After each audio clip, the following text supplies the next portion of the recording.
if you are a woman in this world, in this life, there is a certain way that you are here to lead yourself as and through. And it is different than the masculine. It is different than the way that society projects leadership to be. It is going to be different than concepts and conditionings that you have had in your mind.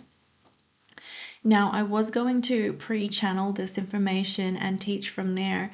However, Isis has come and basically you're going to experience a channeling with her. And I also wanted to show you this card I pulled from the amazing Alana Fairchild Isis Oracle deck. I've recently got more into cards. They make me feel very witchy, which is fun and powerful. Temple of Carnelian, entering the fierce belly of Sekhmet. So you can see how powerful she is. You can see that she is standing open-armed, winged, and she has the form of the goddess behind her. This is the goddess within you, behind you, that supports you in this life and that you are living out. And this is one way that women lead, is that we live from a openness. We aren't the position of holding that masculine leadership is. That is one big difference. So I have to lead from, it's actually a more vulnerable place. I have to lead from the essence and core of my very being, whereas a masculine form of leadership, to contrast and compare for you, would be where they have more of an outward energy and they are going to be taking action and taking steps and holding position that they have built up. They have something external to them that is holding the space. They do, of course, have their essence there, but that is being really formalized and actualized by physical action and doingness that men embody more strongly. So the feminine, because she is of the being principle, because she is of the feminine stillness principle, she is just being, holding or receiving, and then holding and saturating in an essence, in her message, her intention, her purpose, her healing, whatever she is, her very essence, her very being. And her emanation is what leads. Her emanation is what teaches. It isn't so much what she has built out and all of this stuff. It is the way that she is being. And because it is that way, it is a more vulnerable place. And we need to have this capacity to be steady in our openness. So in the feminine temples, I'm receiving a vision from Isis now. So I'm going to focus on that for a moment and share it with you.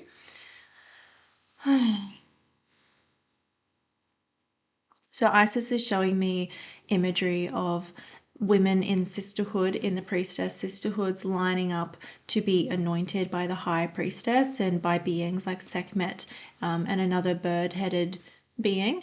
And this is about being anointed. We would be anointed by the holy essence of God. I'm listening to her now. And then it would be in those times when we were anointed with this holy essence, we were also like simultaneously, it was a giving, a blessing of a certain frequency. You were given a frequency that you would then hold and emanate, and it became Isis's teaching and saying now, it became your role to deliver that essence into this world, first through your very being, primarily through your very being, through your body. When we went through those trainings, it was understood that our offering was in who we are, not what we do or what we might be capable of physically. It was all about, can you be the purity and the richest version of you, the purity of your richest essence? Can you offer that to the world? Now, when we were in temple, this was a place of learning how, it was a place of learning. There would be a school-like element to temple, training and ritual and rites, feminine rites. And there would also be the work, the service. So for many priestesses, for example, one service was I have my frequency or my offering, and then I would go into Holy Communion with God, with the life force essence of the isness of Source and Source in me, and I would merge with that, and I would be saturated and building and offering that essence to the world through myself as a channel, as a vessel. This could vary depending on your unique roles within sisterhoods, but that was sort of the structure. One level is training, one level is we are actively serving.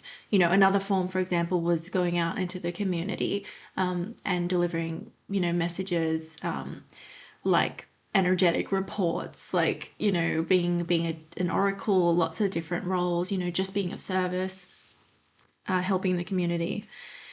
Yeah, and also co-work with the masculine priests and temples as well. We would come together outside of the temple and serve in community. So let's see what else Isis wants to say about feminine leadership here.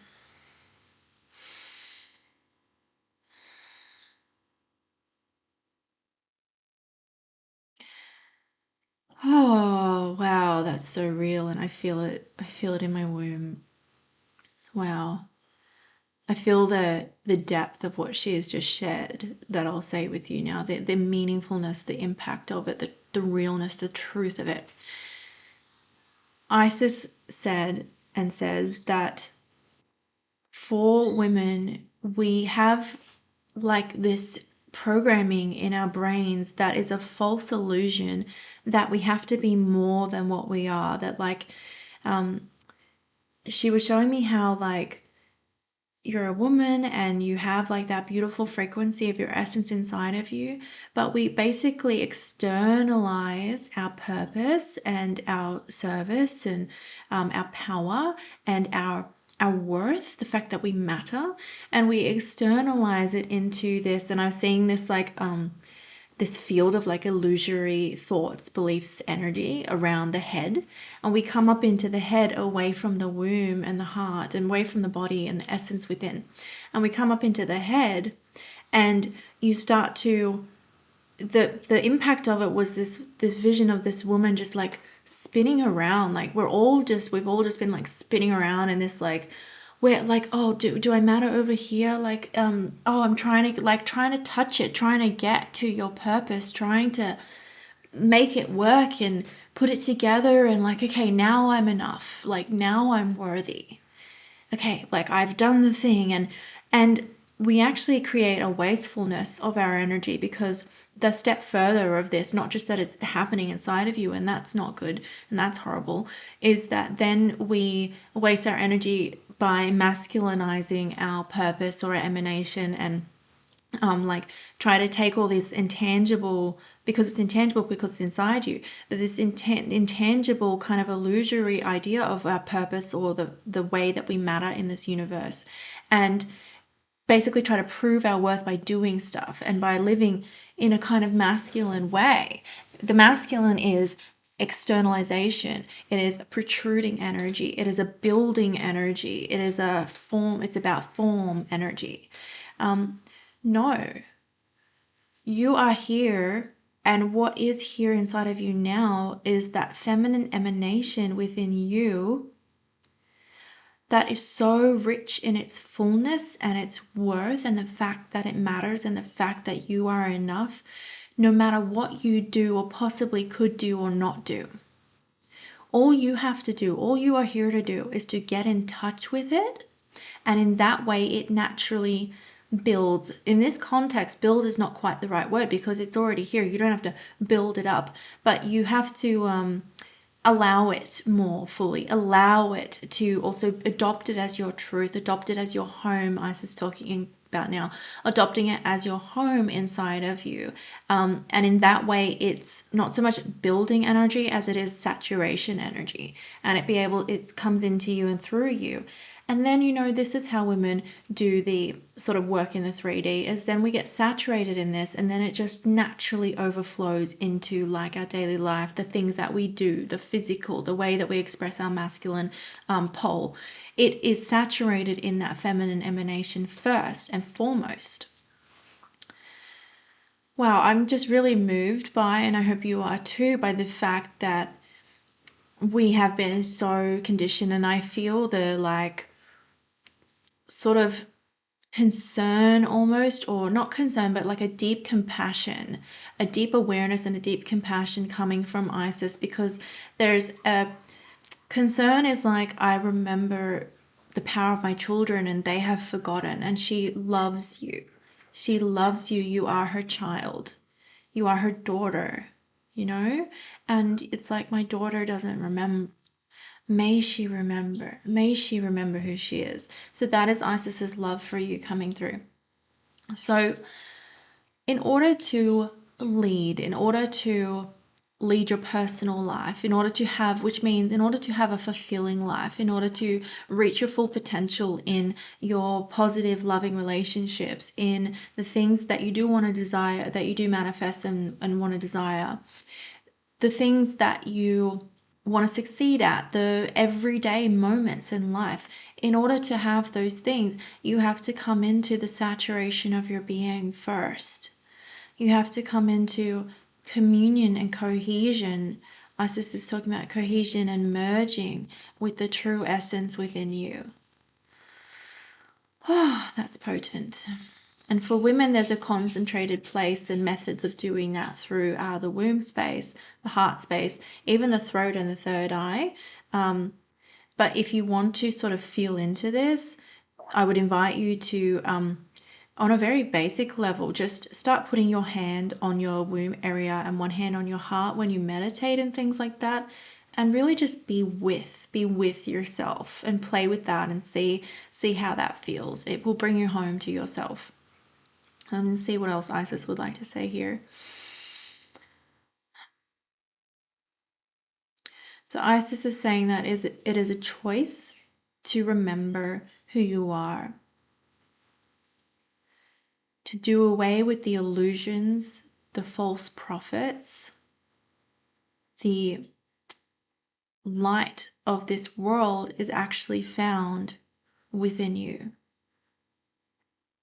It is a choice to come into your power. It is a choice to deny the illusion of the world, to say no to that. I will focus inward, and I will remember my power, and I will then dictate and make choices and decisions, aka lead my life from this place first.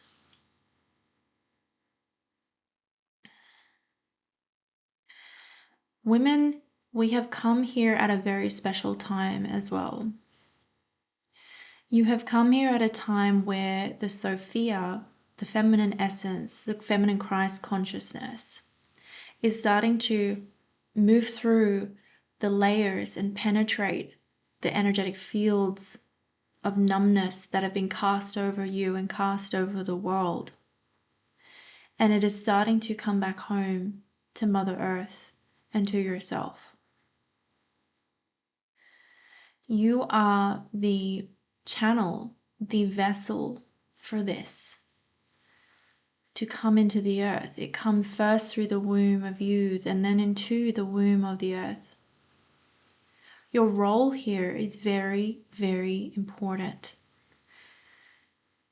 You coming within, regaining your power, regaining this feminine power of internal emanation.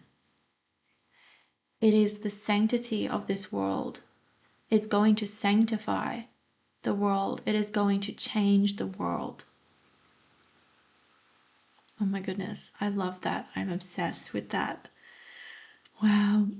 I'm just channeling another higher light being that was coming through as well, about a higher vision and message for women and humanity in the leadership of our, ultimately, the ascension of Earth and us.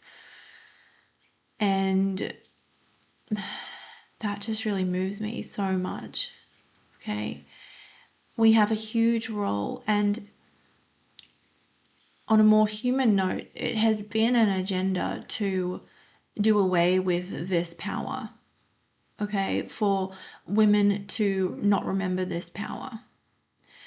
Back in the time of the Egyptian temples, that was around the last sort of time when there was real magic still happening or able to still happen.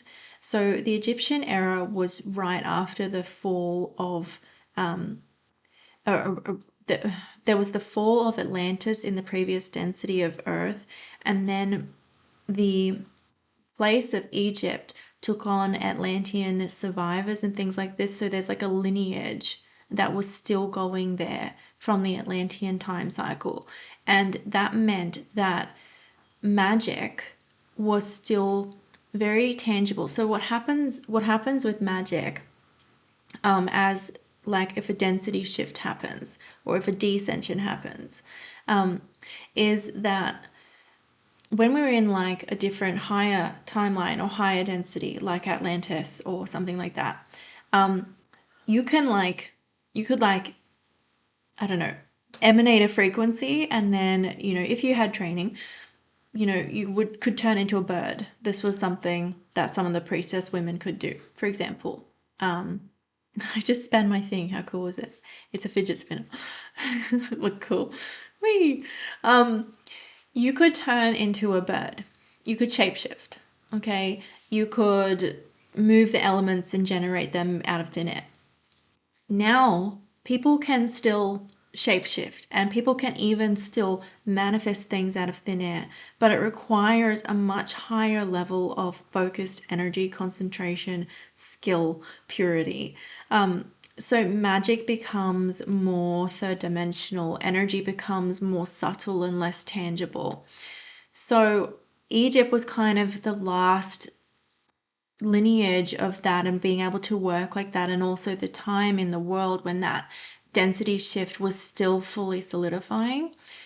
So after the time of Egypt, like I keep seeing now a vision of one of the temples in that era and the women running from out of it because it was being destroyed, and it was being destroyed by some kind of, like, I'm seeing an oppressive sort of like army vibe force. And this first happened at that time. This was when it happened really, really concentrated, started happening really concentrated, that the feminine, that women, that feminine magic started to get hunted, started to get demonized and this sort of thing, and persecuted. Because then we move into different time cycles that we're aware of, like the witch hunts, in Ireland and Europe and things like that, where again there were some lineages where women were still doing this powerful magic, and there was still priestess lineage or witch or seer lineage going on, but it was being hunted. And so why were they trying to remove this? Ultimately, initially, it was because the masculine became afraid of the feminine power. And there were multiple agendas and, dark occult groups going on who wanted to basically be in control of and distort humanity's overall spiritual progression. But we were taught from that time era, and then even to this day, that this magic doesn't live inside of us, but the magic or power and purpose and all of that is outside of you, and that we have to do it like a man to like navigate this life or build in this life. And it is the opposite. The truth is the absolute opposite. And it super makes me angry because it is divinely unjust, because it is your sovereign right, it is our sovereign right to wield our power and to live our life from this sacred, holy, honeyed place. My guides talk about like building the honey. When you get certain pathways open, when you get certain magic open with the divine feminine, you start to get this saturation of all sorts of things. One of the things is like this beautiful honey nectar through the womb space. One of these things is an eros energy, like the sexual eros vibe comes through as well, and it's very pure and innocent, and it's much like honey. And we're here to regenerate, re-emanate that honey or that nectar from within for you, and then it will naturally perhaps affect others in your life, and it naturally affects the masculine. That's a whole other conversation and irrelevant to like you wielding your power. This is what we're talking about. So the feminine leadership work, it starts from coming within. It starts from understanding that just by your very nature you are important and you matter, and just by your very nature, you are so powerful. You are the seer. You are the vessel. You are the song, the channel for light, for life. You can develop your priestess capacities from this first place, because this is another way that women lead and that we are meant to lead. We are meant to be the seers of the society. And that can be like broad spectrum, like I am a seer in a big temple and I tell lots of people reports. Or it can be like in your relationships, in your daily life. So you be the seer for yourself, and then you offer that intuitive guidance into relationships that are, safe and loving. And in a feminine masculine relationship, you are offering the feminine magic, as well as the rest of your beautiful being and all your characteristics. And it is meant to be received, and it is meant to be wielded by you. And now I keep seeing this image of a priestess woman who has the protruding third eye. So when Earth was less dense, even earlier than Egypt, women had a third eye. So we know that the third eye became the calcified, or became the pineal gland, I should say, into the back of the head. Basically, it went back inside, and it kind of atrophied from a lack of use eventually, or a lack of sort of not matching like the density shift that happened, and or lack of use. You could look at it like a little bit of atrophy, but it just works differently now. Basically, it just works differently. But so the priestess women, you could identify them by having a very prominent third eye here.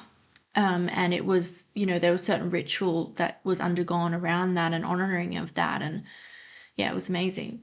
So you have that within you as well. That is part of your leadership as well. So all women here today, you are meant to live this life from your psychic development, your psychic capacities as well. You are meant to cast spells and channel and vision in your own way. So even let's take the least spiritual woman in the world, she can still be doing that through like creativity, through acting from inspiration, different things like this. You don't have to be super psychic, but if you are on this channel and you are resonating with that, this is probably you.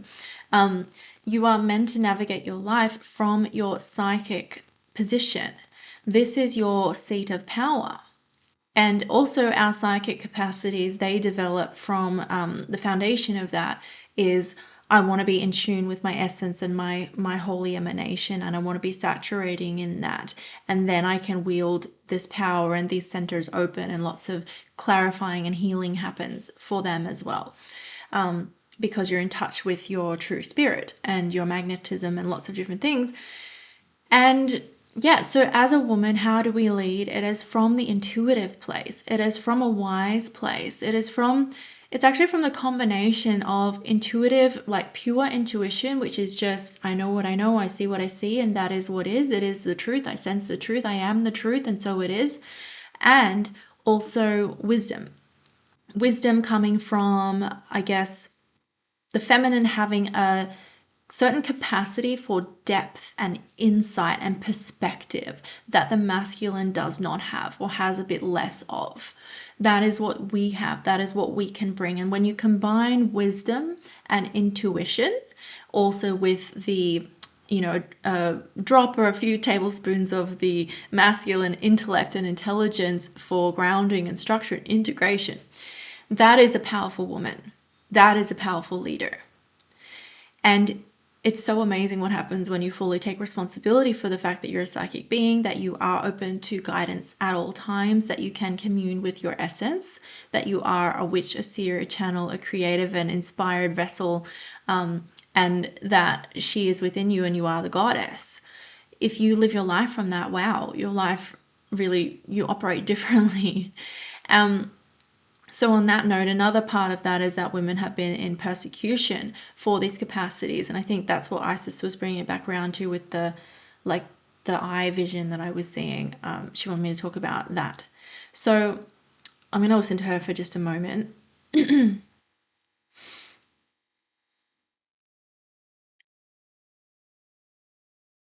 So the vision that women have, I keep seeing these, like, it's amazing. I keep seeing these like huge, like two eyes, and then the protruding. It has just got such power coming through, and it's the seer look, I guess, right? It's like looking like I see and I am, and it's like a power and a ferocity behind that that is held and controlled in a loving way, but it is the raw potential of the feminine, of the womb space, of that quality of the goddess. She is everything. And so she sees and she knows everything. She can attune to everything. And women have been, it's this, I think I'm seeing that because Isis wants me to talk about this tone of the ferocity of a truly powerful priestess. When she is in her power, just her look can change a man or change a situation or change a, person. It can bring down a negative energy. Just her look, her connection to that, her capacity that says, I see you. I see. I see with truth. I see with the fiercest love within me. And everything that is not God dies under my sight. I see because God is with me. God burns away all illusion. And that is her ferocity behind her vision, her seer power. And every woman contains this within. You contain this within. It just is. You can choose to tap into it to like 10%, 20%, a million percent each day, this lifetime, whatever you choose. But to ignore it would be wrong. To ignore it would be you not being in your fullest power. The persecution that women and the feminine has endured is from this particular tone of that psychic capacity where it almost makes you a bit undefeatable. It makes you unstoppable because you are so connected to God. And there was many, like a few key times, I should say, that the masculine took offense. So Isis is talking about and saying they took offense to that. They saw it like it caused them to forget their power. Even though that's not true, they had connection to their own power. They would forget their power. They would go weak at the knees for a powerful woman, not recognizing that that is simply natural, and that when men surrender to that positioning, if a woman is doing that, they can heal, they can have miraculous ego death. And so if they can't accept that ego death, their ego will fight, become defensive, and possibly attack. Some, may scatter and run and hide, but many of the men decided we need to control this power. This is fearsome. Of course, they would not admit that it was a fear. They basically, for example, projected notions like the these what's the word, the siren story of women in the seas who would have so much power that they would bring down a man's ship, singing a siren song, and that became a word for like being a whore or something like that in this life as well, being a seductress. They made it siren, which is like a demonic version of that. It's about, that word is about manipulation. Whereas she's just doing what God is doing through her. She's just being. And we were just being innocent in our feminine innocence, and such a beautiful purity. And it made them weak, and it was meant to, so that they would heal and so that they could change and grow and become more of their true essence. Yet if they had resistance to that, no, feminine, no, woman, you are wrong. And I know that many women today, can express itself in your primary romantic relationships, particularly if you've been with men, particularly if you're a spiritual woman. A lot of my sisters have gone through this. I've gone through this, where you might be with somebody who isn't ready to be in a relationship with somebody who can really hold truth or calls for truth and won't stand for inauthenticity or numbness and disconnection from emotions and these things that a lot of men struggle with. We always call them forward and we always call them into that ego death. And the right man, one who is in his holy connection, holy power, will be able to surrender to that and will actually want that and crave that, because it's this beautiful saturation of being freed from the prison of his ego. Yeah, but that's one way that expresses still here today. And of course, we can look at the entire like societal suppression of the siren expression of the feminine, and also the way that women leaders are simply treated. You know, when a woman is in her power, you know, she's called a bitch, not like the man, you know, not like a boss. Yeah, that's sick. You know, it's like, whoa, you're getting so demanding, or you're being emotional. Don't get out of control. Like, we have been minimized and made smaller. Yet, your leadership comes from this place. And the last thing I want to talk about is that when you embody these traits, you may have a period, and there can be continuous elements throughout the feminine leadership path of being in a phases of isolation, because you become so materialized. This is Isis.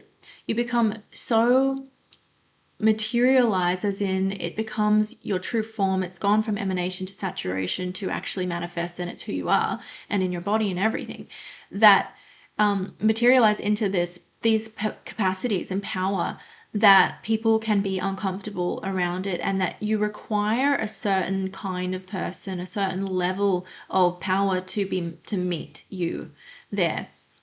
And you know, also particularly if you are a psychic, a channel, if you do that sort of work with people yourself, if you just have always been someone that just knows when someone's lying, you know, whatever spectrum you're on with that, it's uncomfortable for other people to not be able to get away with like lying.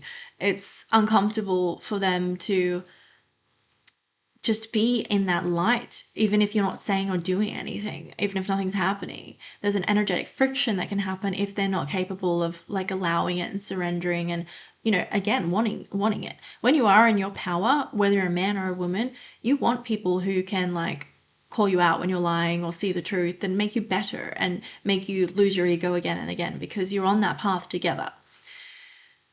But the goddess talks about this isolation not actually being lonely, but being the time and space necessary for you to merge with God. That is what it is for.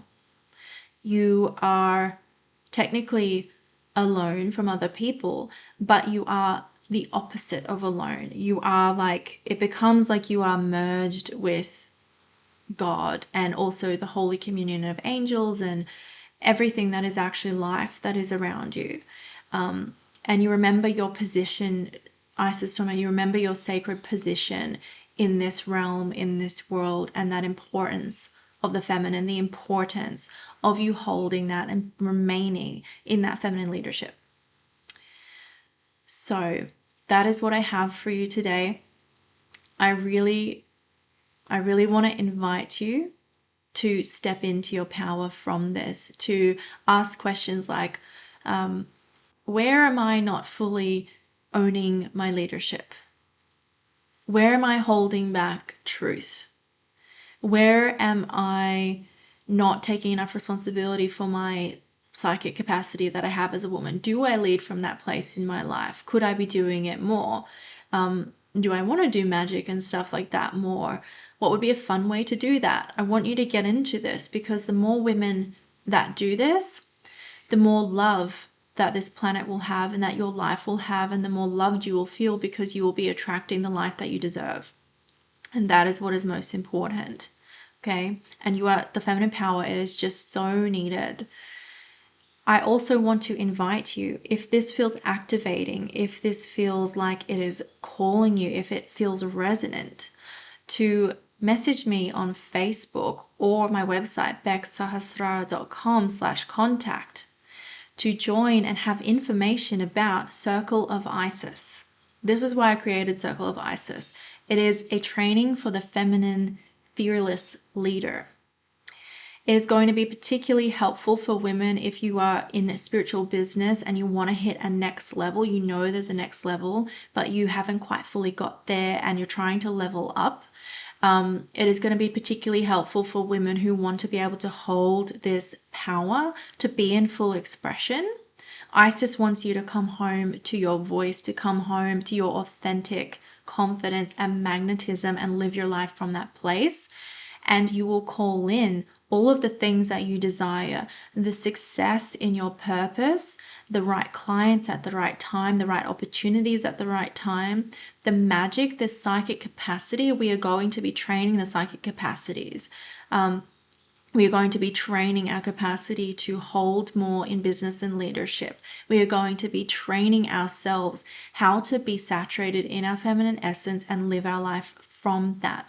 This makes you more confident, expressive, and free. So if that feels good to you, which it probably does, send me a message. And yeah, don't forget to like, comment, and subscribe on this channel. It really does help everything here. And share this video if you felt like it was important, especially to your sisters.